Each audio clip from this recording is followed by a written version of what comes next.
इस वीडियो के अंतर्गत हम तुलनात्मक राजनीति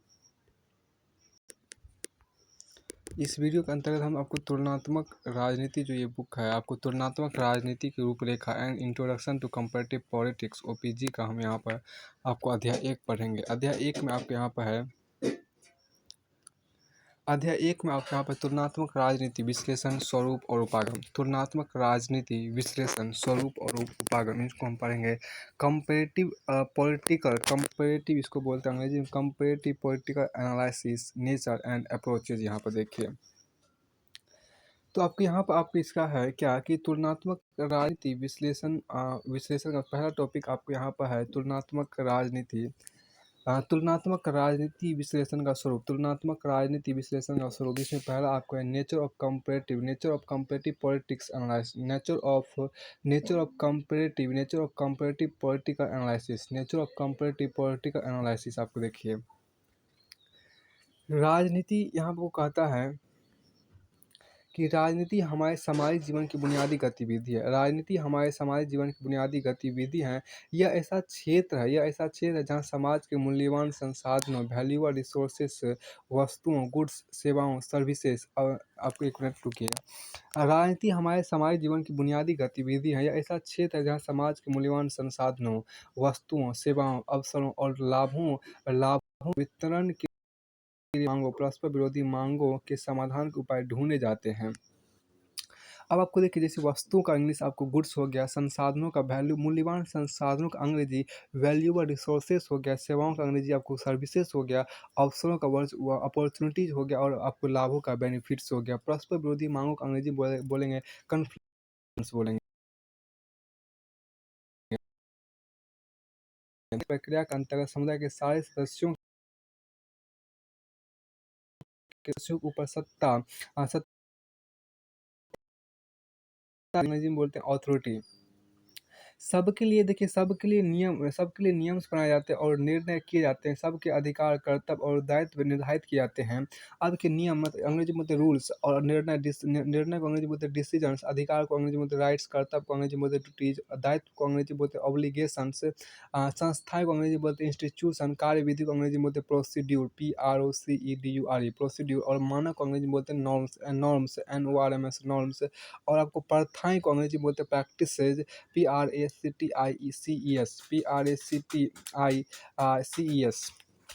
अब यहाँ पे देखिएगा फिर से देखिए कि सबके लिए नियम बनाए जाते हैं और निर्णय किए जाते हैं। सबके अधिकार और कर्तव्य और दायित्व और निर्धारित किए जाते हैं और सार्वजनिक जीवन को व्यवस्थित और उन्नत करने की युक्तियाँ निकाली जाती है। ये सब नियम और निर्णय हम सब के जीवन को दूर दूर तक प्रभावित करते हैं। सार्वजनिक निर्णयों तक पहुँचने के लिए कई तरह की संस्थाएं स्थापित की जाती है। उपयुक्त कार्यविधि निर्धारित की जाती है। मानक और प्रथाएं अपनाई जाती है। इससे कई तरह के व्यवहार प्रतिमान अस्तित्व में आ जाते हैं। तो व्यवहार प्रतिमान को अंग्रेजी में बोलते हैं बिहेवियर पैटर्न्स बोलते हैं। जहाँ हम राजनीतिक समस्या को समझने और सुलझाने के उद्देश्य से इन सब तत्वों की पहचान करते हैं, वहाँ इनके परस्पर संबंध का पता लगाते हैं। तब हमारे इस प्रयत्न को राजनीति विश्लेषण की संज्ञा दी जाती है। जब हम ऐसा करते समय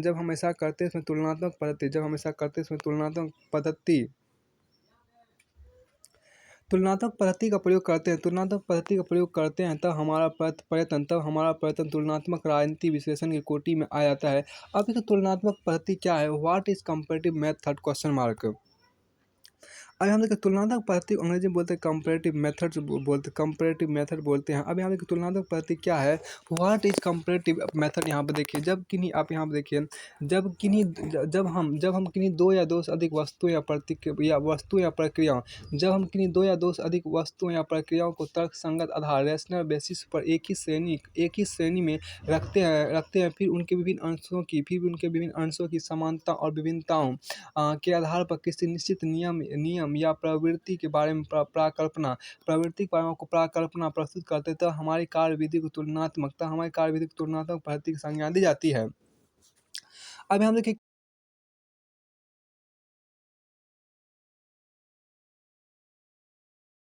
क्या अंतर अंग्रेजी बोलते हैं सिमिलरिटीज एंड डिससिमिलरिटीज। और आपको प्रवृत्ति, देखिए नियम को बोलते हैं रूल, या प्रवृत्ति को बोलते हैं टेंडेंसी, हाइपोथेसिस। देखा जाए तो तुलनात्मक प्रतीक प्रयोग, देखा जाए तो तुलनात्मक प्रतीक का प्रयोग ज्ञान विज्ञान का आवश्यक अंग है। किसी गंभीर विषय पर जब तक हम तुलनात्मक प्रतीक का सहारा नहीं लेते, किसी गंभीर विषय पर जब तक हम तुलनात्मक प्रतीक का सहारा नहीं लेते, तब तक कोई वैज्ञानिक या प्रामाणिक कथन, साइंटिफिक वैज्ञानिक, देखिए वैज्ञानिक या प्रामाणिक कथन प्रस्तुत नहीं किया जा सकता। प्रस्तुत नहीं किया। यदि हमें यह पता लगाना हो कि धूम्रपान का मनुष्य की मृत्यु कितनी जल्दी हो सकती है, तो हमें समान पर तो हमें समान परिस्थितियों के अंतर्गत धूम्रपान करने वालों और धूम्रपान ना करने वालों की आयु संभाविता की तुलना करनी होगी। यदि हमें यह पता लगाना हो कि किसान की साक्षरता का स्तर उसकी उत्पादकता को कितना प्रभावित करता है, तो हमें अन्य सब तत्वों को स्थिर रखते हुए साक्षर और निरक्षर किसानों को उत्पादकता की तुलना करनी होगी। अब आप ये देखिए कि आपको कुछ इंग्लिश देख लेते हैं। जैसे कि आप यहाँ पे देखिए कि वैज्ञानिक या प्रामाणिक कथन अंग्रेजी बोलते हैं साइंटिफिक एंड ऑथेंटिक स्टेटमेंट। धूम्रपान करने वाले को बोलते हैं स्मोकर्स, SMOKERS स्मोकर्स। और आपको धूम्रपान ना करने वाले बोलते हैं non smokers, NON non smokers. और आपको आयु संभाविता को अंग्रेजी में बोलते हैं लाइफ एक्सपेक्टेंसी, EXPECTAMCY। अब साक्षरता का स्तर को अंग्रेजी में बोलते हैं literacy level, LITERACY literacy level. और आपको उत्पादकता को अंग्रेजी में बोलते हैं प्रोडक्टिविटी बोलते हैं। और यहाँ पर देखिए स्थिर, देखिए यहाँ पर सब तत्वों की स्थिर को बोलते हैं कांस्टेंट। साक्षर को बोलते हैं लिटरेट, LITERAT लिटरेट। और निरक्षर को बोलते हैं इलिटरेट, ILLITERATE। अब आपके यहाँ आगे चलते हैं। आगे आपके यहाँ पे कि प्राकृतिक विज्ञान में आपके यहाँ प्राकृतिक विज्ञान नेचुरल साइंस के क्षेत्र में विभिन्न घटनाओं की तुलना के प्रयोगशाला में प्रयोग एक्सपेरिमेंट्स किए जाते हैं, एक्सपेरिमेंट्स किए जाते हैं, जहाँ उन घटनाओं की परिस्थितियों को सावधानीपूर्वक नियंत्रित रखा जाता है। परंतु तुलनात्मक राजनीति विश्लेषण के क्षेत्र में ऐसे प्रयोग नहीं किए जा सकते। उदाहरण के भारत में राजनीतिक स्थिरता और प्रशासनिक कुशलता को बढ़ावा देने के लिए संसदीय प्रणाली, पार्लियामेंट्री सिस्टम की जगह अध्यक्षीय प्रणाली, प्रेसिडेंशियल सिस्टम को अपनाना कितना उपयुक्त होगा, यह पता लगाने के लिए हम प्रयोग करके तो नहीं देख सकते।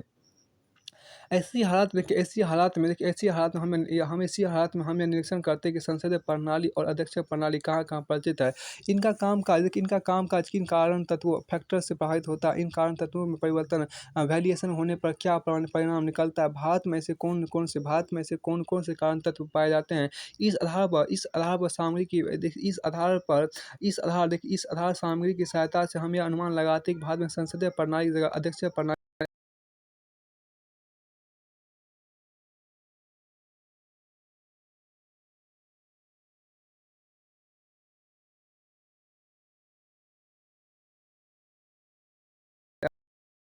अधिकांशतः उन देशों की तुलना की जाती है जिनमें एक जैसे राजनीतिक ढांचे, पॉलिटिकल स्ट्रक्चर पाए जाते हैं। उदाहरण के लिए हम पश्चिमी यूरोप की दलीय प्रणाली, पार्टी सिस्टम की तुलना कर सकते हैं। पूर्ववर्ती सोवियत समाजवादी गणराज्य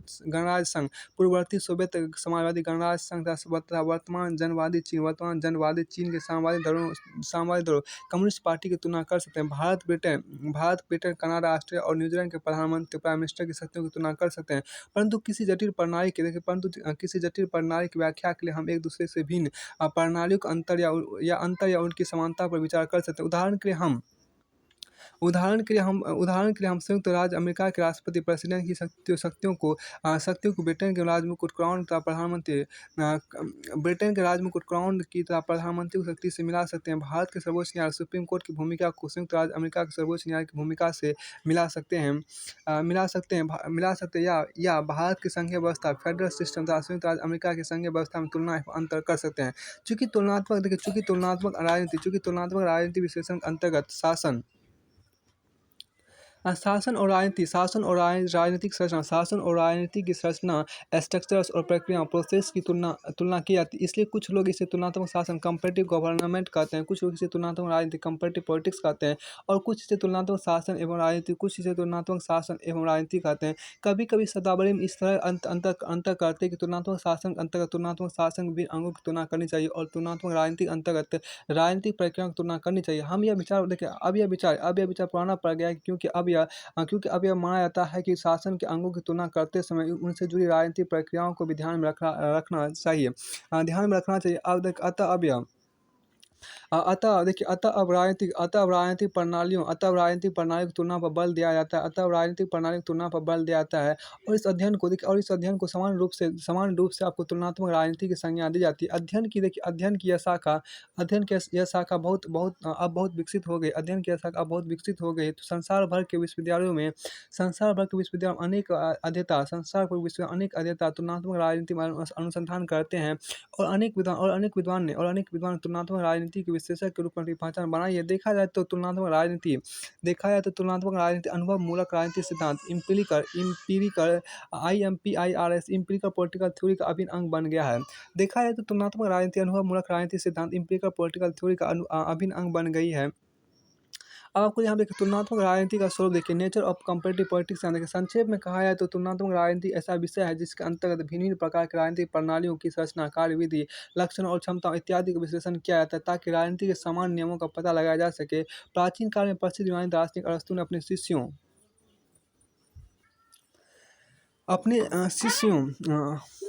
अपने शिष्यों को भिन्न नगर राज्यों में भेजकर 158 शासन प्रणालियों के बारे में विवरण तैयार कराए थे, और उनके आधार पर कुछ समान निष्कर्ष निकाले थे। अतः अरस्तु को तुलनात्मक राजनीति का जनक माना जाता है। परंतु आधुनिक युग में राज्यों का रूप और आकार इतना बदल गया है कि राजनीतिक प्रक्रिया इतना जटिल हो गई है कि समकालीन राजनीतिक वैज्ञानिकों ने तुलनात्मक राजनीति को नया दृष्टिकोण और नई परिभाषा देने की कोशिश की है। माइकल कर्टिस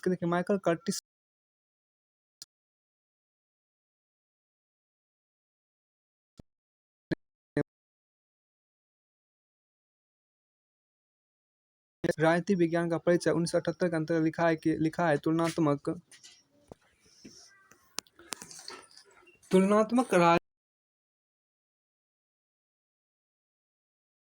तुलनात्मक राजनीतिक सरोकार ऐसे व्यवहार, संस्थाओं, प्रक्रियाओं, विचारों और मूल्यों से है जो एक से अधिक देशों में पाए जाते हैं।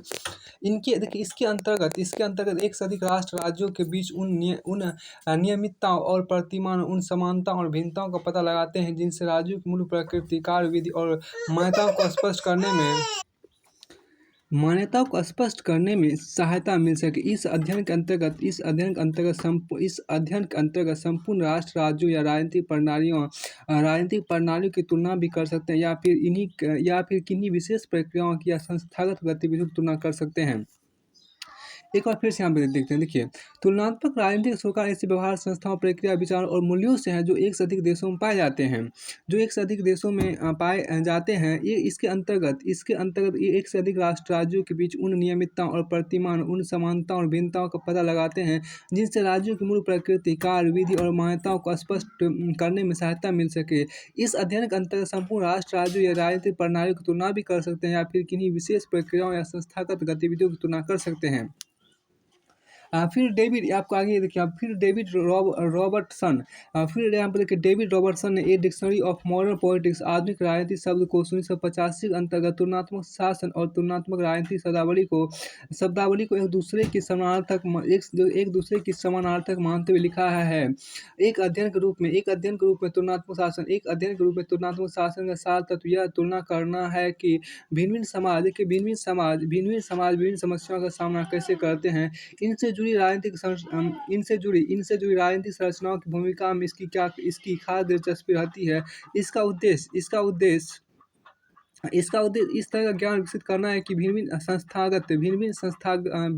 संस्थात्मक ढांचे उनके संदर्भ में किस तरह कार्य करते हैं। इन परिभाषाओं से स्पष्ट है कि चाहे हम तुलनात्मक शासन शब्द का प्रयोग करें या तुलनात्मक राजनीति का, हमारे अध्ययन का सरोकार केवल राजनीतिक संरचना और संस्थाओं के विवरण से नहीं होती, बल्कि हम विभिन्न प्रकार की राज्य व्यवस्थाओं की कार्यप्रणाली के साथ जुड़ी गहन प्रक्रियाओं को समझने के लिए भी तत्पर रहते हैं ताकि हम स्वयं राजनीतिक अध्ययन के लिए व्यापक आधार विकसित कर सकें ताकि हम स्वयं राजनीतिक अध्ययन के लिए व्यापक आधार विकसित कर सकें।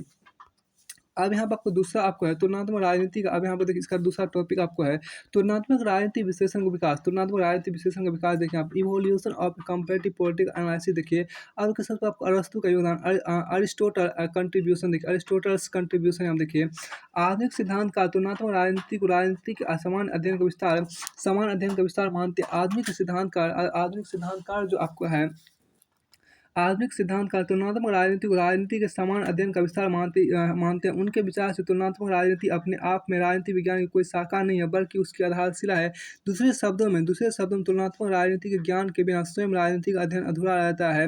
दूसरे शब्दों में तुलनात्मक राजनीतिक ज्ञान के बिना स्वयं राजनीतिक अध्ययन अधूरा रह जाता है। देखा जाए तो तुलनात्मक राजनीति और राजनीति शास्त्र के इस बुनियादी संबंध को सबसे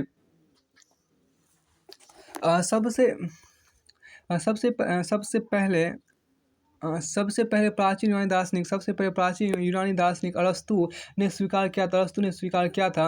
अरस्तु का जीवन काल 384 से लेकर 322 ईसा पूर्व तक आपको था। अब देखिए अरस्तु ने विभिन्न नगर राज्यों के 158 इतिवृत्तों मतलब केस हिस्टोरीज के आधार पर शासन प्रणाली का वर्गीकरण प्रस्तुत किया था। फिर उसने यह पता लगाने का प्रयास किया था कि प्रचलित शासन प्रणाली अस्थिर क्यों होती है। प्रचलित शासन प्रणाली अस्थिर क्यों होती है। अंत में उसने ऐसी शासन प्रणाली की रूपरेखा तैयार की थी जिसके स्थिर रहने की पूर्ण संभावना हो। अरस्तु के वर्गीकरण के दो मुख्य आधार थे। क्या शासन एक व्यक्ति चलाता है या गिने चुने व्यक्ति चलाते हैं। क्या शासन को एक व्यक्ति चलाता है या गिने चुने व्यक्ति चलाते हैं या बहुत सारे व्यक्ति चलाते हैं। दूसरे, क्या वहाँ का शासन सामान्य कोटि का है या भ्रष्ट कोटि का, अर्थात क्या शासक राज्य के हित को ध्यान में रखकर शासन चलाते हैं या केवल स्वार्थ सिद्धि के लिए सत्ता का प्रयोग करते हैं। अरस्तु ने एक व्यक्ति के समान कोटि के शासन को राजतंत्र मोनार्की की संज्ञा दी है। उसने लिखा है कि समान स्थिति में राजतंत्र उत्तम होता है, परंतु राजा की शक्ति पर कोई अंकुश न होने के कारण वह धीरे धीरे भ्रष्ट होकर निःशेष टायरनी में बदल जाता है। निःशेष तंत्र एक व्यक्ति का भ्रष्ट शासन है। इसके अस्तित्व में आने पर राज्य में विद्रोह की भावना पनपती है। तब कुछ गिने चुने लोग, विशेषतः धनवान लोग, नृशंस शासक को पद से हटाकर अभिजात तंत्र अरिस्टोक्रेसी स्थापित कर देते हैं। अभिजात तंत्र गिने चुने लोगों का सामान्य कोटि का शासन है। समान स्थिति में अभिजात तंत्र उत्तम होता है, परंतु इस पर भी कोई अंकुश न होने के कारण शासक वर्ग में धीरे धीरे स्वार्थ की भावना घर करने लगती है और इस तरह गुटतंत्र ओलिगार्की के अस्तित्व में आता है, जो अभिजात तंत्र का भ्रष्ट रूप है। फिर जनसाधारण विद्रोह करके गुटतंत्र को नष्ट कर देते हैं और बहुतंत्र पॉलिटी स्थापित हो जाता है। बहुतंत्र बहुत सारे लोगों का, विशेषतः निर्धन लोगों का सामान्य कोटि का शासन है, परंतु आगे चलकर लोगों के मन में भी स्वार्थ भावना और अविवेक का अंधकार छा जाता है और इस तरह बहुत सारे लोगों का भ्रष्ट शासन अस्तित्व में आ जाता है, जिससे अरस्तु ने लोकतंत्र डेमोक्रेसी की संज्ञा दी है। लोकतंत्र की परिभाषा लोकतंत्र की आधुनिक धारणा से भिन्न है। लोकतंत्र की आधुनिक धारणा से भिन्न कुछ भी अरस्तु के अनुसार ऐसा भ्रष्ट शासन भी ज़्यादा दिन नहीं चल पाता और कोई सुलझा हुआ राजनीतिक उसे हटाकर राजतंत्र स्थापित कर देता है, परंतु परिवर्तन का सिलसिला फिर से शुरू हो जाता है और इस तरह कोई भी शासन प्रणाली स्थिर नहीं रह पाती। सारे विश्लेषण के बाद अरस्तु इस निष्कर्ष पर पहुंचा कि स्थिर शासन प्रणाली विकसित करने के लिए बहुतंत्र और अभिजात तंत्र का समन्वय उपयुक्त होगा, जिसे उसने मिश्रित संविधान मिक्स्ड कॉन्स्टिट्यूशन की संज्ञा दी है। इसके अंतर्गत सत्ता का प्रयोग गिने चुने लोग या विशेषज्ञ ही करेंगे, परंतु वे जनसाधारण की सहमति से शासन चलाएंगे। अब देखिए अरस्तु के अनुसार शासन प्रणालियों का परिवर्तन चक्र। यहाँ देखिए अरस्तु के अनुसार शासन प्रणालियों का परिवर्तन चक्र। Aristotle cycle of change of government. देखिए जैसे कि आप माने कि राजतंत्र जिसको अंग्रेजी में बोलते हैं monarchy का समान रूप शुरू होता है, तो इससे फिर आपको फिर इससे क्या, इसका आपको एक तरह से इसका विनाश होता है। इसका विनाश का आपको निरसिस तंत्र टायरनी का भ्रष्ट रूप शुरू होता है। फिर टायरनी का जब भ्रष्ट रूप आपको विनाश होता है, इसका जब विनाश होता है, तो इसके बाद आपको अभिजात तंत्र अरिस्टोक्रेसी का समान रूप शुरू होता है। जब अभिजात तंत्र अरिस्टोक्रेसी का समान रूप खत्म होता है, तो आपको गुट तंत्र ओलिगार्की का भ्रष्ट रूप शुरू हो जाता है। जब आपको ओलिगार्की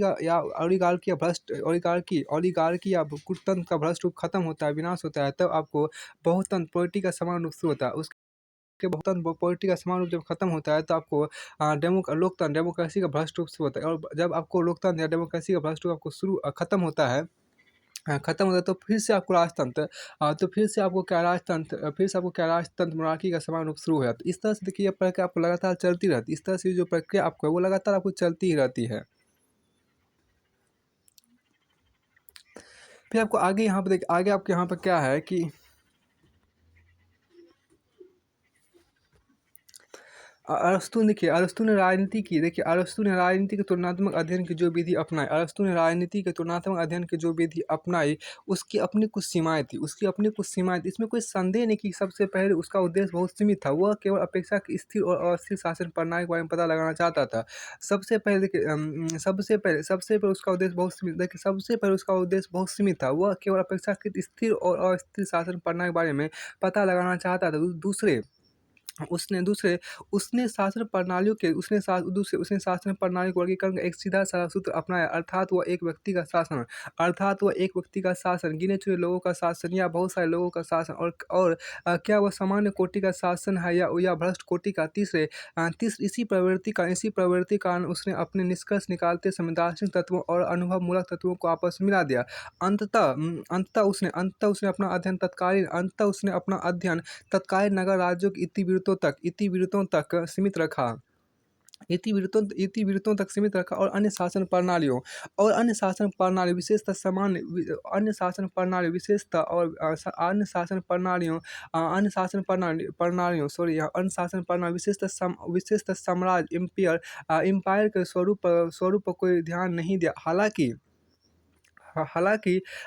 यह शासन प्रणाली उस युग के लिए अपरिचित नहीं थे। इन कमियों के बावजूद अरस्तु ने अनेक महत्वपूर्ण बातों की ओर हमारा ध्यान खींचा, जो तुलनात्मक राजनीतिक अध्ययन में आज भी हमारा मार्गदर्शन करती है। सबसे पहले उसके विश्लेषण से यह संकेत मिलता है कि यदि हमें राजनीति को सही से समझना है, तो हमें अपनी समस्या और अध्ययन के क्षेत्र को निर्दिष्ट कर लेना चाहिए। उसकी समस्या यह पता लगाने की थी कि सरकारों की स्थिरता और अस्थिरता के कारण क्या-क्या हैं। हमें उपयुक्त आधार सामग्री एकत्र करनी चाहिए। जैसे कि उसने अपने विश्लेषण के लिए विश्लेषण आपको ढेर सारे नगर राज्यों की इतिवृत्त तैयार कराएं। तीसरे, हमें उन राज्यों या संस्थाओं के भिन्न-भिन्न रूपों में तुलना और अंतर करना चाहिए जो हमारे अध्ययन का विषय रहे हों, और हमें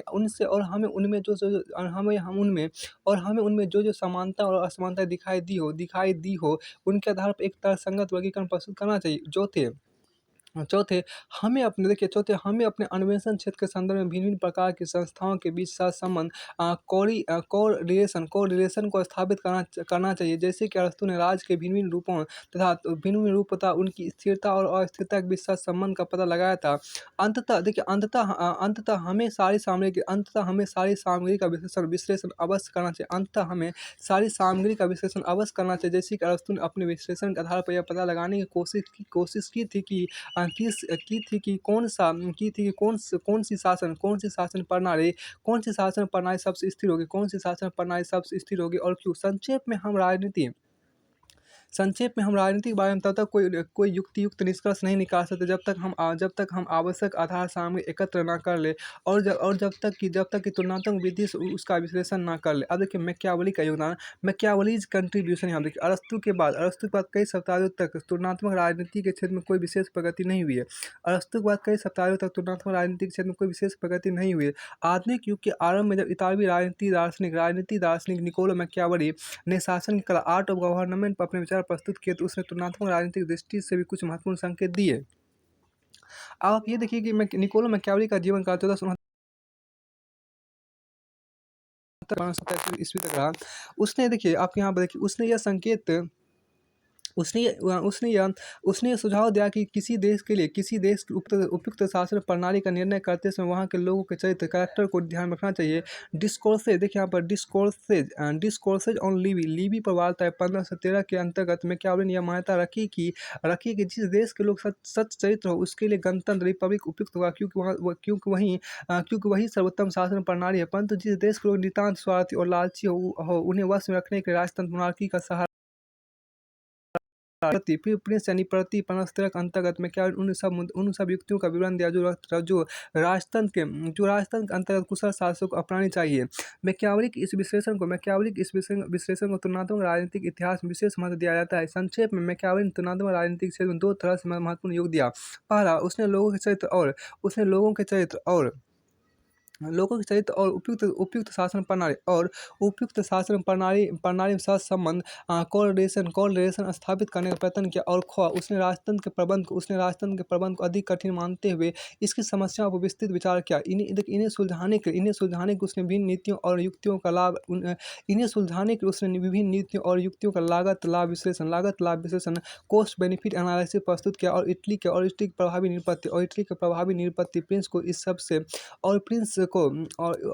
प्रभावी निरपत्ति प्रिंस को सबसे लाभदायक नीति अपनाने की सलाह दी।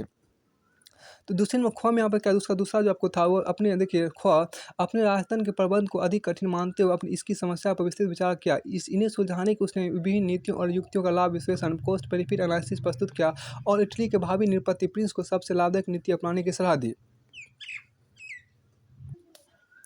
अब यहाँ देखिए मैकियावेली के अनुसार शासन प्रणाली का वर्गीकरण देखिए मैकियावेलीज क्लासिफिकेशन ऑफ गवर्नमेंट। देखिए आपको देखिए शासन प्रणाली गवर्नमेंट देखिए पहले आपको शासन प्रणाली का शासन प्रणाली दो भागों में बांटा गया। पहले आपको आदर्श रूप होता है मतलब जिसको अंग्रेजी में बोलते हैं आइडियल फॉर्म बोलते हैं। और दूसरा आपको होता है व्यावहारिक रूप जिसको बोलते हैं अंग्रेजी में प्रैक्टिकल फॉर्म बोलते हैं। तो आदर्श रूप के अंतर्गत देखिए गणतंत्र रिपब्लिक आते हैं। गणतंत्र जिसको अंग्रेजी बोलते हैं रिपब्लिक। और रिपब्लिक जो आपको तो सच्चरित्र लोगों के लिए उपयुक्त होता है। उसको देखिए व्यावहारिक रूप के अंदर आपको राजतंत्र आते हैं। राजतंत्र जो आपको होते हैं वो आपको दुष्चरित्र लोगों के लिए उपयुक्त होता है। अब आगे हम लिखा हुआ है कि देखिए मैकियावेली ने लिखा है कि कुशल निरपति को अपने अंदर शेर, लायन और लोमड़ी फॉक्स दोनों के गुण पैदा करने चाहिए। शेर बहुत बहादुर होता है परंतु वह फंदे में फंस जाने पर बाहर नहीं निकल पाता। लोमड़ी बहुत चालाक होती है परंतु वह भेड़ियों के से अपने आप को नहीं बचा पाती। निरपत्ति को फंदे से बाहर निकलने के लोमड़ी जैसा चतुर होना चाहिए और भेड़ियों को भगाने के शेर जैसा बहादुर होना चाहिए। यदि सब मनुष्य चरित्रवान होते तो निरपत्ति को कोई चाल चलने की जरूरत नहीं थी। यदि सब मनुष्य चरित्रवान होते तो निरपत्ति को कोई चाल चलने की जरूरत नहीं थी। पर चूंकि मनुष्य साधारणतः कृतघ्न सन की धूर्त डरपोक और लालची होते हैं, इसलिए उनके मन में भय पैदा करके उन्हें वश में करना चाहिए, प्रीति जगाकर नहीं। प्रीति जगाकर नहीं। मैकियावेली के शब्दों में लोग अपने पिता की मृत्यु को जितनी जल्दी भूल जाते हैं मैकियावेली के शब्दों में लोग अपने पिता की मृत्यु को जितनी जल्दी भूल जाते हैं, पैतृक संपत्ति की हानि को उतनी जल्दी नहीं भूल पाते। मैकियावेली के शब्दों में देखिए लोग अपने पिता की मृत्यु को जितनी जल्दी भूल जाते हैं, पैतृक संपत्ति की हानि को उतनी जल्दी नहीं भुला पाते। ऐसे लोगों के साथ व्यवहार करते समय निरपत्ति को केवल सच्चरिता का ढोंग करना चाहिए। ऐसे लोगों के साथ व्यवहार करते समय निरपत्ति को केवल सच्चरिता का ढोंग करना चाहिए। समय आने पर उसे अपना वचन तोड़ने का कोई अच्छा सा बहाना ढूंढ लेना चाहिए। लोमड़ी के खेल में जो खिलाड़ी सबकी आंखों में धूल झोंक सकता है वही मैदान मार लेता है। लोमड़ी के खेल में जो खिलाड़ी सबकी आंखों में धूल झोंक कर सकता है वही मैदान मार लेता है।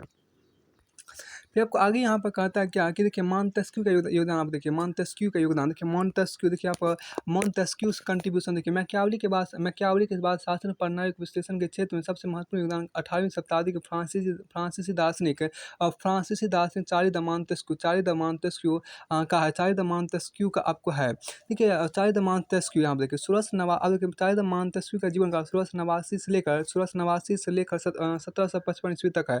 मॉन्टेस्क्यू देखिए आप मांतेस्क्यू के ज़माने तक आते-आते कई तरह की नई शासन प्रणालियाँ अस्तित्व में आ गई थी, जो आकार में बड़ी थी, जो आकार में बड़ी और जटिल थी, जो आकार में बड़ी और जटिल थी और नई मूल्य प्रणाली पर आधारित थी। नई मूल्य प्रणाली पर आधारित थी। पुराने नगर राज्य सिटी स्टेट की जगह अब नए नगर राज्य नेशनल स्टेट का उदय हो चुका था। इन्हीं परिवर्तित परिस्थितियों के संदर्भ में मांतेस्क्यू ने अपना विश्लेषण प्रस्तुत किया। अपनी अमर कृति the spirit of the laws, कानून की मूल चेतना। 1748 के अंतर्गत मांतेस्क्यू ने 3 प्रकार की शासन प्रणाली का विवरण दिया है। इस वर्गीकरण के 2 आधार हैं। को शासन की प्रकृति, नेचर ऑफ गवर्नमेंट, अर्थात प्रभुसत्ता, सॉवरेनिटी,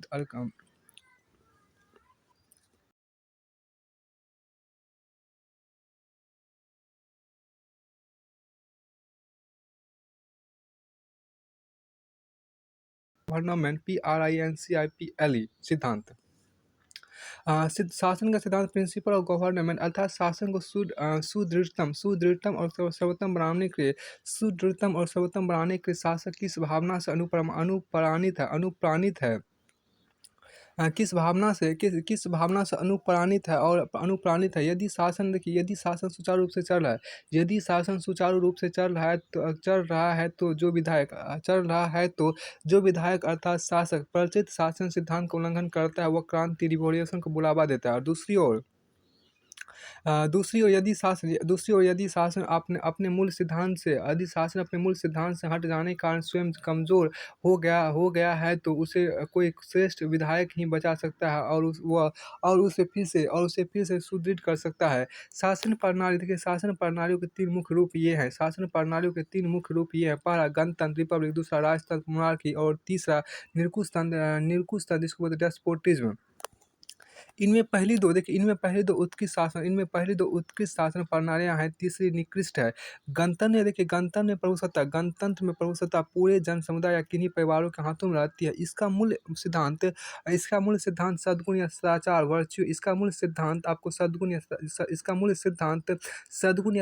वर्च्यू है। मांतेस्क्यू ने इसकी दो उपश्रेणियां स्वीकार की है। पहला लोकतंत्र डेमोक्रेसी और अभिजात तंत्र अरिस्टोक्रेसी। लोकतंत्रों के उदाहरण प्राचीन यूनान और रोम में मिलते हैं, जहाँ प्रभुसत्ता संपूर्ण जन समुदाय के हाथों में रहती थी। इसके गुण है देश प्रेम, समानता, विश्वास और सर्वहित के व्यक्तिगत सुख के त्याग की भावना। अब आपको आगे देखिए अभिजात तंत्र का उदाहरण तत्कालीन वेनिस गणराज था, जहाँ प्रभुसत्ता का सूत्र अभिजात वर्ग ने संभाल रखा था। इसका आवश्यक गुण है कि शासक वर्ग के सदस्यों के व्यवहार और आकांक्षाओं में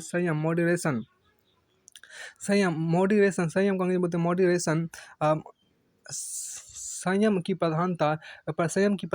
अब देखिए राजतंत्र के अंतर्गत कोई राजा या निरपति प्रिंस प्रचलित कानूनों के अनुसार शासन चलाता है। ये कानून आपको राजशक्ति रॉयल पावर के प्रयोग के लिए उपयुक्त प्रणाली का सृजन करते हैं। उदाहरण के यहाँ अभिजात वर्ग अरिस्टोक्रेसी स्थानीय न्याय का प्रवर्तन करता है। संसद के सदन पार्लियामेंट राजनीतिक कार्य संपन्न करते हैं। पुरोहित वर्ग क्लर्जी के अधिकारों को मान्यता दी जाती है और नगरों सिटीज के ऐतिहासिक विशेषाधिकार प्राप्त होते हैं। राजतंत्र का मूल सिद्धांत सम्मान ऑनर है, अर्थात इसमें इन्हें गिने सुयोग्य लोगों को विशेष महत्व दिया जाता है। मांतेस्क्यू के समकालीन फ्रांस और अन्य कई यूरोपीय देशों में यही प्रणाली प्रचलित थी। राजतंत्र की एक खूबी यह है कि इसमें राजमुकुट, क्राउन तथा सर्वसाधारण द पीपुल के बीच मध्यवर्ती समूह इंटरमीडिएट ग्रुप सक्रिय रहते हैं। यह भूमिका कुलीन वर्ग नोबिलिटी निभाता है। यदि यह मध्यम देखिए यदि यह मध्यवर्ती समूह विद्वान ना हो तो राजतंत्र नहीं रहेगा, वह निरकुश तंत्र बन जाएगा। यदि यह मध्यवर्ती समूह विद्वान ना हो तो राजतंत्र नहीं रहेगा, वह निरकुश तंत्र बन जाएगा। यहाँ देखिए निरकुश तंत्र एक व्यक्ति का शासन निरकुश तंत्र एक व्यक्ति का शासन है जो केवल अपनी इच्छा विल और चंचल वृत्ति कैपराइज के काम लेता है, वह किन्हीं कायदे कानूनों से नहीं बना रहता। इसका मूल सिद्धांत भाई फेयर है। इसमें देखिए इसमें कोई ऐसे गुण नहीं पाए जाते जो इसके अवगुणों को प्रतिसंतुलित कर सके। यह किन्हीं मध्यवर्ती शक्तियों को सहन नहीं करता।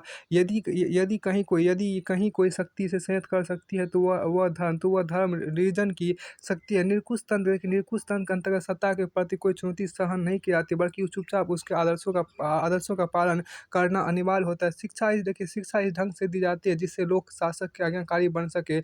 ऐसी कोशिश की जाती है कि जनसाधारण जाहिल, डरपोक, कायर और दबू बने रहे।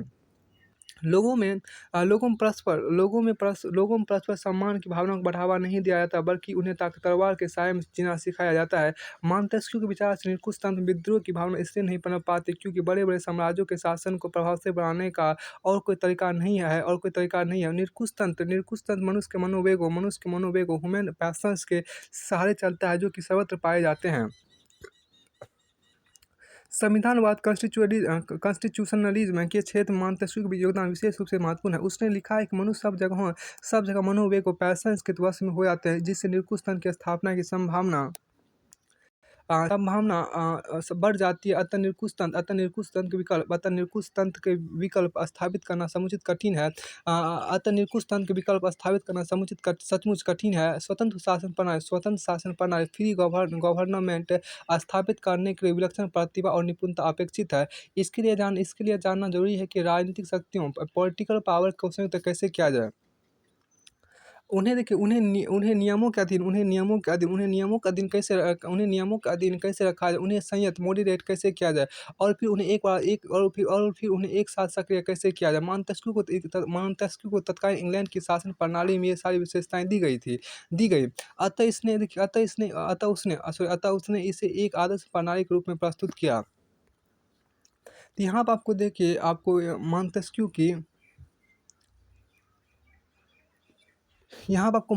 के अनुसार शासन प्रणाली का वर्गीकरण किया गया, तो उसको आपको देखते हैं। अब देखिए मॉन्टेस्क्यू के अनुसार शासन प्रणाली का वर्गीकरण यहाँ देखिए मॉन्टेस्क्यू क्लासिफिकेशन ऑफ गवर्नमेंट यहाँ पे देखिए शासन प्रणाली गवर्नमेंट देखिए शासन प्रणाली दो भागों में बांटा गया। पहला उत्कृष्ट, दूसरा निकृष्ट। उत्कृष्ट को अंग्रेजी में बोलते हैं सुपीरियर SUPERIOR सुपर, और निकृष्ट को अंग्रेजी में बोलते हैं इन्फीरियर INFERIOR। अब देखिए कि निकृष्ट से ही आपको निरकुश तंत्र निकला है। निकृष्ट से ही आपको देखिए यहाँ पर निरकुश तंत्र निकला है, जिसको अंग्रेजी बोलते हैं डेस्पोटिज्म। और आपको फिर अब डेस्पोटिज्म जो है आपको निरकुश तंत्र जो है वह भय या फियर पर आधारित होते हैं। अब आपको आ जाएंगे उत्कृष्ट पे। देखिए उत्कृष्ट को दो भागों में बांटा गया है। गणतंत्र रिपब्लिक और आपको राजतंत्र मोनार्की। तो फिर आप ये देखिए गणतंत्र आपको यहाँ पर देखिए गणतंत्र जो आपको होता है वो आपको सद्गुण वर्च्यू पर आधारित होता है। गणतंत्र जिसको अंग्रेजी में रिपब्लिक बोलते हैं वो आपको सद्गुण में या सच्चित लोगों पर आधारित होता है। सद्गुण वर्च्यू पर अंग्रेजी बोलते वर्च्यू पर आधारित होते हैं। अब ये देखिए क्या कि रिपब्लिक गणतंत्र को दो भागों में बांटा गया। एक होता है लोकतंत्र डेमोक्रेसी। लोकतंत्र जो आपको होता है वो आपको देश प्रेम, समानता और सर्वहित पर आधारित होता है। जबकि आपको दूसरा इसी में आपको आता है गणतंत्र कहीं दूसरा पार्ट यहाँ अभिजात तंत्र, जिसको अंग्रेजी में बोलते हैं अरिस्टोक्रेसी। ये अरिस्टोक्रेसी जो आपको होता है संयम मॉडरेशन पर आधारित होते हैं। फिर आपको आगे यहाँ पर है देखिए कि मॉन्टेस्क्यू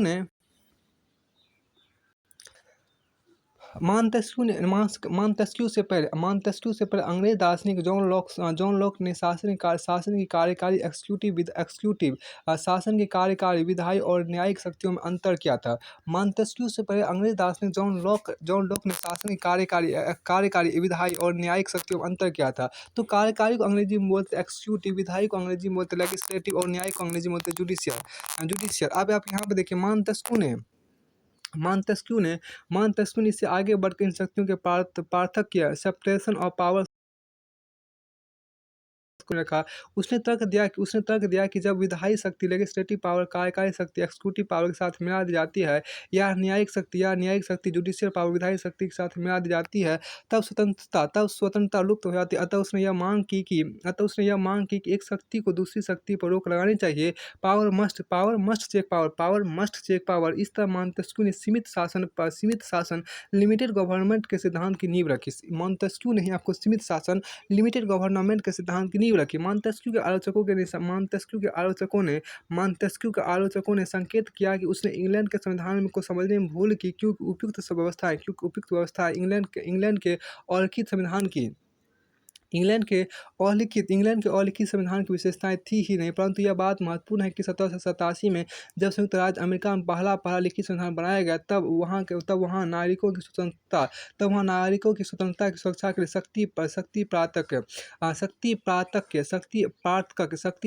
सिद्धांत को व्यावहारिक रूप देने का प्रयत्न किया गया, जो मॉन्टेस्क्यू की देन था। यही कारण है कि अमेरिकी संविधान का मूल ढांचा ब्रिटिश संविधान के ढांचे जितना भी नहीं। हालांकि दोनों का ध्येय नागरिक स्वतंत्रता, सिविल लिबर्टी की रक्षा करना है। देखा जाए तो इंग्लैंड के संविधान के संदर्भ में मॉन्टेस्क्यू ने शक्ति प्रातक का जो सिद्धांत प्रस्तुत किया है वह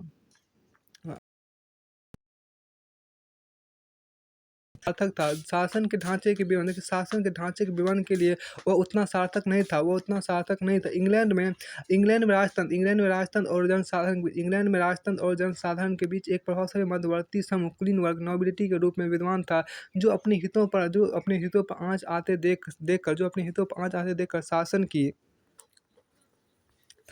शासन की इच्छा का विरोध करने या उससे बातचीत चलाने में समर्थ था। जहां कुलीन वर्ग के प्रतिनिधित्व के लिए लॉर्ड सभा हाउस ऑफ लॉर्ड्स की व्यवस्था की गई थी, वहां जनसाधारण के प्रतिनिधित्व के लिए कॉमन सभा हाउस ऑफ कॉमन्स विद्यमान थी। लगता है समाज के विभिन्न वर्गों के बीच शक्तियों के पृथक्करण को मॉन्टेस्क्यू ने शासन के विभिन्न अंगों के बीच शक्तियों के पृथक्करण के साथ मिला दिया।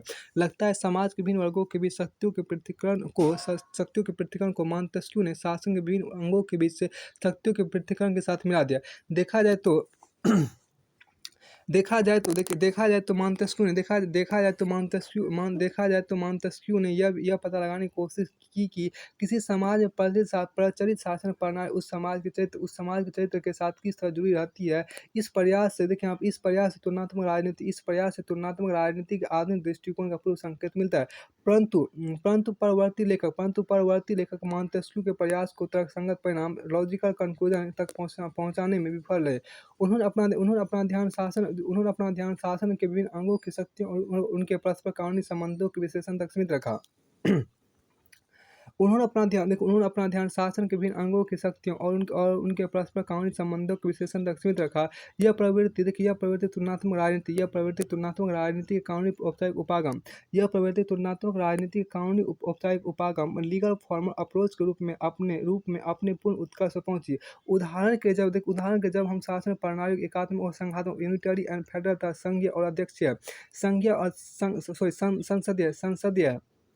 संसदीय और अध्यक्षीय पार्लियामेंट्री एंड प्रेसिडेंटियल रूपों में अंतर करते, तब हम यही उपागम अपनाते हैं। 20वीं शताब्दी पूर्वांध में जेम्स ब्राइस और केसी हियर ने इस उपागम के विकास में महत्वपूर्ण योगदान दिया।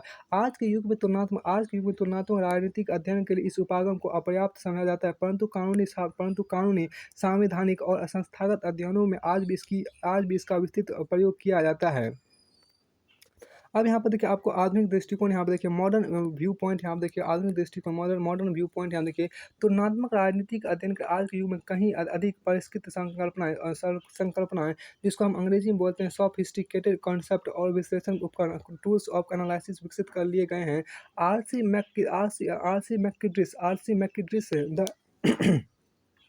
RC. Macridis the study of comparative government तुलनात्मक शासन अध्ययन 1955 के शब्दों में आज तक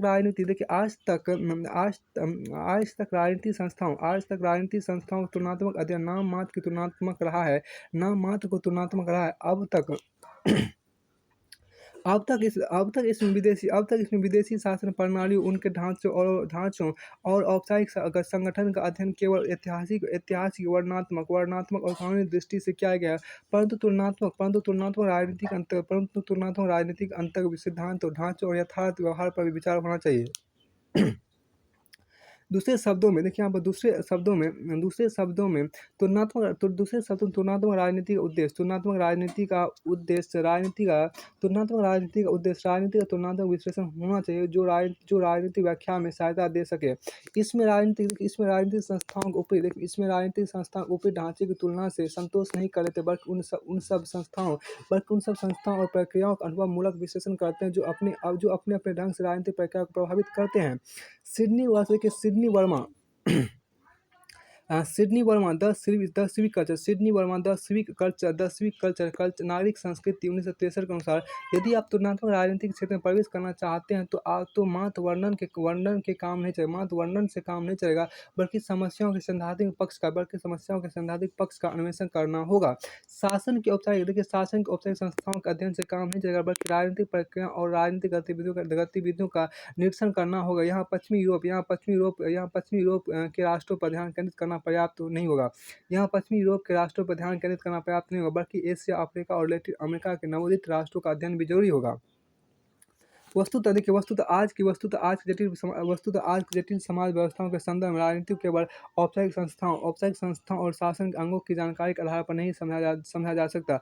आज हम राजनीति को सामाजिक प्रक्रिया के एक आयाम, डायमेंशन के रूप में देखते हैं। हम राजनीतिक प्रणाली, पॉलिटिकल सिस्टम को सामाजिक प्रणाली, सोशल सिस्टम के भीतर वैसे ही एक उप प्रणाली, सब सिस्टम मानते हैं, जैसे हम धरती को सोलर सिस्टम के भीतर एक उप प्रणाली के रूप में देखते हैं। हम सामाजिक प्रणाली और राजनीतिक प्रणाली के बीच होने वाले परस्पर क्रियाओं, इंटरेक्शन को यथोचित महत्व देते हैं।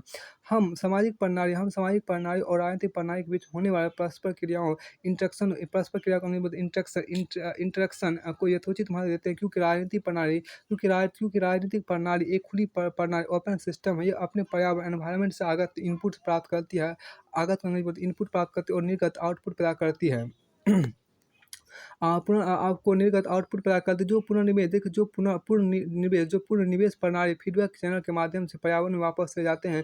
सरल शब्दावली में कहा जाए तो स्वयं राजनीतिक संस्थाओं का स्वरूप और उनकी कार्यविधि सामाजिक जीवन के सामाजिक, आर्थिक और सांस्कृतिक आधार तत्वों से निर्धारित होती है। भिन्न शासन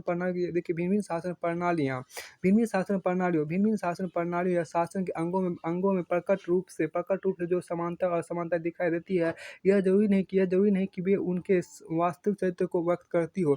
उदाहरण के भारत में ग्रेट ब्रिटेन जैसी संसदीय प्रणाली, पार्लियामेंट्री सिस्टम और संयुक्त राज्य अमेरिका जैसी संघीय प्रणाली, फेडरल सिस्टम परिचित है। परंतु इन प्रकट समानताओं के बावजूद भारतीय प्रणाली कई दृष्टियों से अपने आप में बेजोड़ है।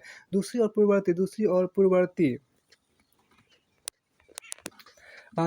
पूर्ववर्ती सोवियत समाजवादी गणराज्य संघ तथा जनवादी चीन गणराज्य की राजनीतिक प्रणाली अनेक तात्विक समानताएं थी। हालांकि प्रकट रूप से इनमें पहली संघीय प्रणाली थी, जबकि दूसरी एकात्मक प्रणाली। मतलब चाइना जो थी वो आपको एकात्मक प्रणाली, यूनिटरी सिस्टम थी, जबकि आपको रूस जो था, मतलब सोवियत संघ जो था, वो आपको संघीय प्रणाली थी। हाल ही के दशकों में विशेषतः दूसरे विश्व युद्ध 1939 से 1945 तक जो हुआ था, हाल ही के दशकों में विशेषतः दूसरे विश्व युद्ध के बाद तुलनात्मक राजनीति का क्षेत्र इतना विस्तृत हो गया कि इसका चित्र ही बदल गया। 20वीं शताब्दी के मध्य तक विश्व इतिहास में यूरोप के राष्ट्र राज्यों के उदय, विस्तार, संघर्ष और समझौते का बोलबाला रहा, और संयुक्त राज्य अमेरिका ने भी अपना विशेष स्थान बनाया। अतः स्वाभाविक ही था कि तुलनात्मक राजनीति का अध्ययन इन्हीं देशों की शासन प्रणाली पर विशेष ध्यान दिया गया। दूसरे विश्व युद्ध के बाद जब एशिया और अफ्रीका के बहुत सारे उपनिवेश आज़ाद हो गए और लैटिन अमेरिका के पूर्ववर्ती उपनिवेशों में भी नई जागृति का संचार हुआ। तब इन सब देशों ने नवोदित राष्ट्रों के रूप में अपना राजनीतिक जीवन शुरू किया। तो तुलनात्मक राजनीतिक अध्ययन के नई क्षितिज खुल गए। जी ए ऑलमंड ने अपनी प्रसिद्ध कृति कंपैरेटिव पॉलिटिक्स ए डेवलपमेंटल अप्रोच तुलनात्मक राजनीति विकासक उपागम 1966 के अंतर्गत तुलनात्मक राजनीति की तीन मुख्य कमियां का उल्लेख किया है, जिन्हें दूर करने की तुलनात्मक राजनीति को एक नया रूप देने की कोशिश की। इसकी पहली कमी थी संकीर्ण दृष्टि, जिसको अंग्रेजी में बोलते हैं आपको पैरोचियालिज्म। संकीर्ण दृष्टि अंग्रेजी में बोलते हैं पैरोचियालिज्म, PAROCHIALISM। क्योंकि संयुक्त राज्य अमेरिका में इसके अंतर्गत मुख्य यूरोपीय क्षेत्र ब्रिटेन, फ्रांस, जर्मनी, इटली और रूस की राजनीतिक प्रणालियों का अध्ययन किया जाता था, परंतु एशिया, अफ्रीका और लैटिन अमेरिका की राजनीतिक व्यवस्था को तुलनात्मक राजनीति की मुख्य धारा से अलग-थलग और छिटपुट रूप से अध्ययन का विषय बनाया जाता था। परंपरागत तुलनात्मक राजनीति की दूसरी कमी यह थी कि यह सही अर्थों में तुलनात्मक नहीं था, बल्कि संरूपणता कॉन्फिगरेटिव थी। मतलब यह कि जैसे कोई चित्रकार किसी वस्तु का चित्र बनाते समय उस वस्तु के भिन्न-भिन्न भागों की बारीकियां दिखाता है, वैसे ही तुलनात्मक राजनीति के लेखक भिन्न-भिन्न राष्ट्रों की राजनीतिक प्रणालियों के भिन्न-भिन्न अंगों का सूक्ष्म अध्ययन प्रस्तुत करते थे। उनके बारे में कोई नियम स्थापित नहीं करते थे। अंततः परंपरागत तुलनात्मक राजनीति में औपचारिकता, फॉर्मेलिज्म का बुलबुला था। राजनीतिक संस्था और सामाजिक जीवन की परस्पर क्रियाओं का विश्लेषण नहीं किया जाता था। राजनीतिक संस्था और सामाजिक जीवन की परस्पर क्रियाओं का विश्लेषण नहीं किया जाता था। अब फिर इसके आगे आप यहाँ पर है संरूपणात्मक पद्धति देखिए। अब इसके आगे संरूपणात्मक पद्धति जिसको अंग्रेजी में बोलते हैं कॉन्फिगरेटिव मेथड। यहाँ देखिए तुलनात्मक राजनीति परंपरागत उपागम के अंतर्गत इस पद्धति का अर्थ यह था कि विभिन्न अध्ययनकर्ता भिन्न देशों के संविधान और शासन प्रणालियों की विशेषताओं का सूक्ष्म विवरण देने का प्रयत्न करते थे। बहुत से इन्हें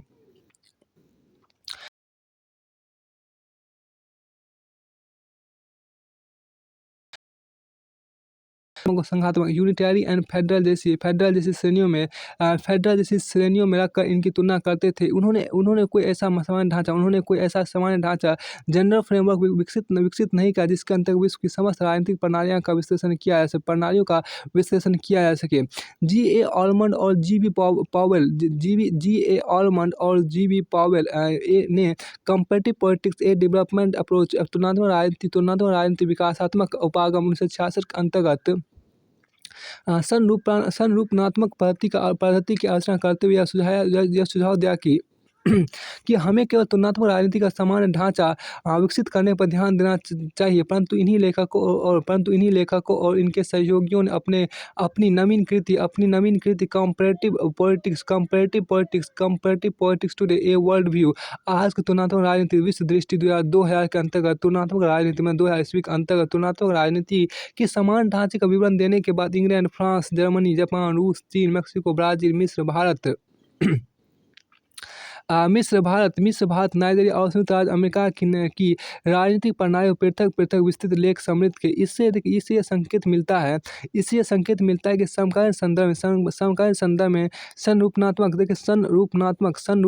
पद्धति एक नए रूप में विकसित हो रही है। अब आपको आगे हम देखिए परंतु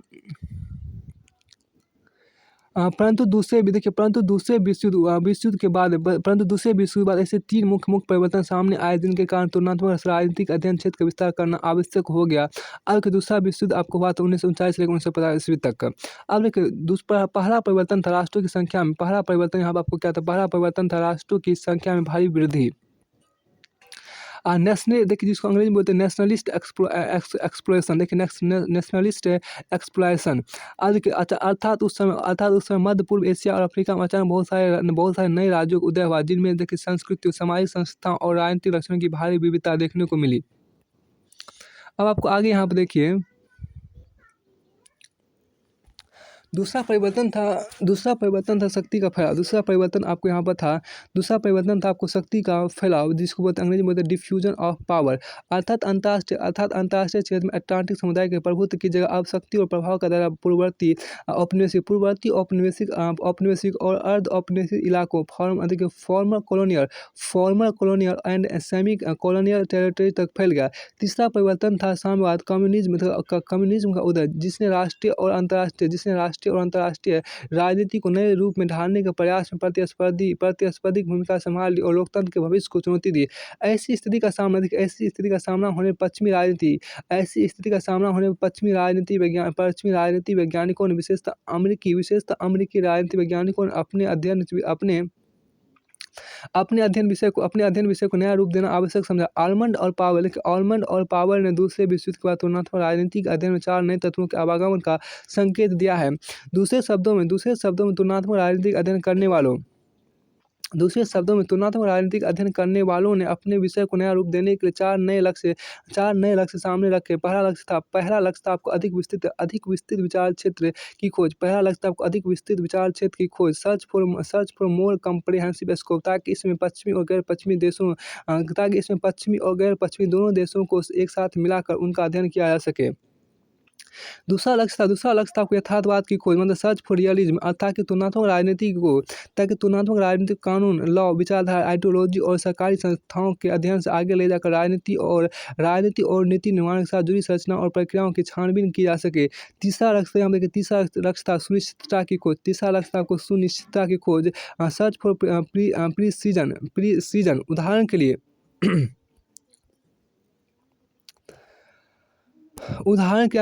के इसमें यह प्रयत्न किया गया कि मतदान के आंकड़ों के आधार पर चुनाव की प्रवृत्तियों का पता लगाया जा सके और नमूने के तौर पर सर्वेक्षण करके यह पता लगाया जा सके कि मतदाताओं की पसंद को कौन से तत्व प्रभावित करते हैं। अंतिम लक्ष्य था आपको बौद्धिक व्यवस्था की खोज, सर्च फॉर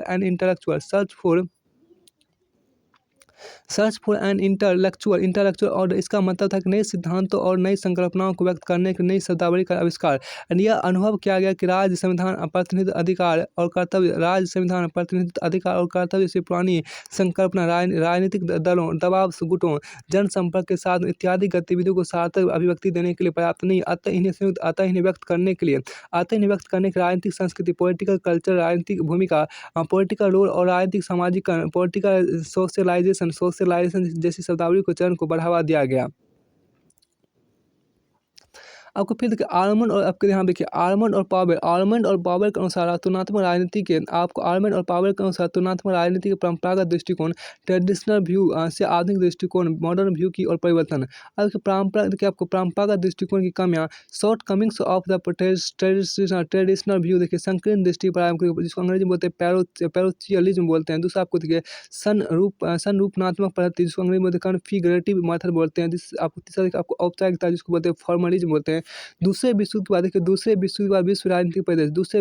बाद विश्व राजनीतिक परिदृश्य हम देखिए world politics after the second world war. देखिए राष्ट्रों की संख्या में भारी वृद्धि, नेशनलिस्ट एक्सप्लोरेशन, शक्ति का फैलाव, डिफ्यूजन ऑफ पावर, देखिए साम्यवाद का उदय, राइज ऑफ कम्युनिज्म। देखिए आपको आप आगे तुलनात्मक राजनीति के नए लक्ष्यों की पहचान, identification of new goals of comparative politics. हम देखिए अधिक विस्तृत विचार क्षेत्र की खोज, सर्च फॉर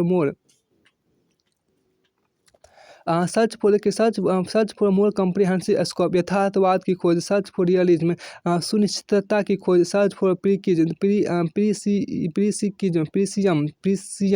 देखिए प्रीसियम, सर्च फॉर प्रीसियम, प्रीकिसियम, देखिए यहाँ पर सर्च फॉर प्रीकिसियम, PRECISIOM, बौद्धिक व्यवस्था की खोज, जिसको अंग्रेजी में search for an intellectual order.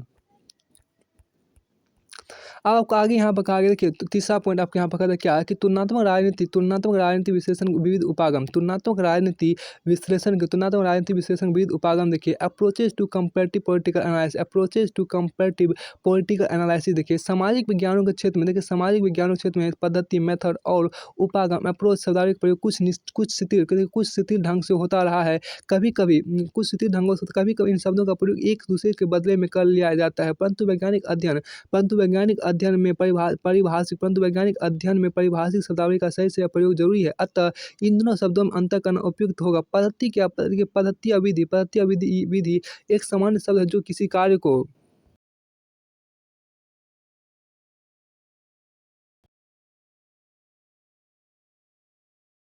के संदर्भ में यह कह सकते हैं कि पद्धति का अर्थ अन्वेषण की ऐसी प्रक्रिया है जिसके द्वारा आपको विश्वस्त ज्ञान प्राप्त किया जा सकता हो और विश्वस्त निष्कर्ष निकाले जा सकते हो।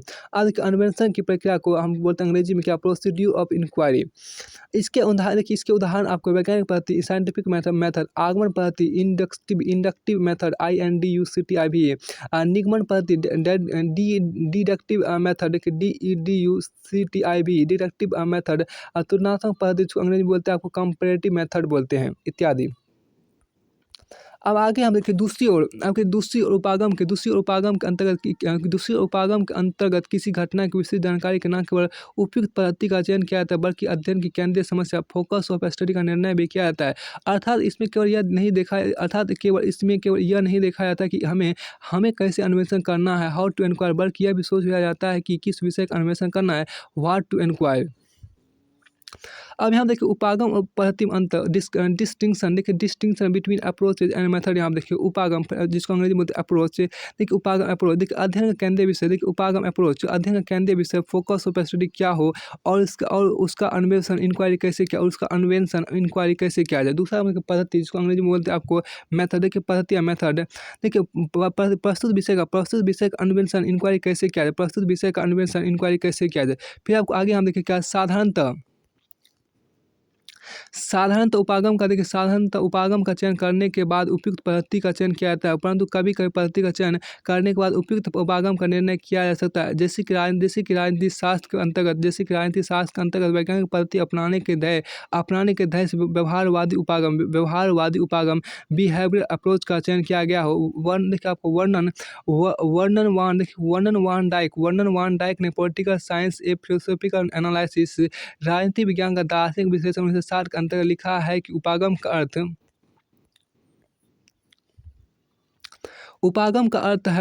अर्थ है ऐसे मानदंड जिनके आधार पर विचारने समस्याओं या प्रश्नों का निर्णय किया जाता है और उनके लिए उपयुक्त आधार सामग्री डाटा का चयन किया जाता है। उपागम और पद्धति में अंतर की ओर संकेत करते हुए डाइक ने लिखा है, उपागम का अर्थ यह है कि महत्वपूर्ण समस्याओं तथा उपयुक्त आधार सामग्री का चयन किस आधार पर किया जाए, जबकि पद्धति का अर्थ यह है कि आधार सामग्री प्राप्त करने और उसका प्रयोग करने के तरीके क्या हो। तुलनात्मक राजनीति के व्यवस्थित अध्ययन के लिए इसके भिन्न उपागमों का परिचय प्राप्त कर लेना जरूरी हो जाता है। प्रस्तुत संदर्भ में इसके परंपरागत और आधुनिक उपागमों अंतर करना उपयुक्त होगा। अब तुलनात्मक राजनीतिक अध्ययन की परंपरा बहुत पुरानी है। करीब 2500 साल से तुलनात्मक राजनीति के व्यवस्थित अध्ययन के प्रयत्न होते रहे। परंतु आधुनिक युग में विशेषतः दूसरे विश्व युद्ध आपको 1939 तक हुआ था। दूसरे विश्व युद्ध के बाद से तुलनात्मक राजनीति के अध्ययन के कई नए तरीके विकसित हुए। हालांकि इनकी शुरुआत 20वीं शताब्दी के आरंभ में हो गई थी। इस तरह तुलनात्मक राजनीति के परंपरागत उपागम और आधुनिक उपागम अंतर किया जाने लगा है। नए उपागम के कुछ समर्थक पुराने उपागम को पिछड़ा हुआ और बेकार समझते हैं, परंतु यह दृष्टिकोण सही नहीं है। वास्तव में तुलनात्मक राजनीति के विद्यार्थी के परंपरागत उपागम और आधुनिक उपागम दोनों की जानकारी लाभदायक होगी। जहाँ आधुनिक उपागम हमें आज की जटिल परिस्थितियों में राजनीति की सूक्ष्म प्रक्रियाओं को भिन्न स्तरों पर भिन्न दृष्टिकोणों से समझने में सहायता देता है। वहाँ परंपरागत उपागम हमें तुलनात्मक राजनीतिक, ऐतिहासिक, कानूनी और संस्थात्मक पक्षों की गहराई को समझने का रास्ता भी दिखाता है। कुछ भी हो तुलनात्मक राजनीति विश्लेषण परंपरागत उपागमों के अंतर्गत साधारणतः राजनीति का विश्लेषण एक स्वायत्त विषय ऑटोनोमस डिसिप्लिन के रूप में अपनी पहचान नहीं बना पाया। इसके अंतर्गत तुलनात्मक राजनीति विश्लेषण मुख्यतः इतिहास, कानून और समाजशास्त्र को आश्रित अपेंडेज बना रहा। उसे सही तौर पर राजनीति विज्ञान पॉलिटिकल साइंस के रूप में विकसित होने का अवसर नहीं मिला। आधुनिक उपागमों के आगमन से तुलनात्मक राजनीति को एक स्वायत्त विषय के रूप में मान्यता अवश्य मिली है। अब आपके यहाँ पर है आपको अगला टॉपिक देखिए, परंपरागत उपागम। यहाँ पर देखिए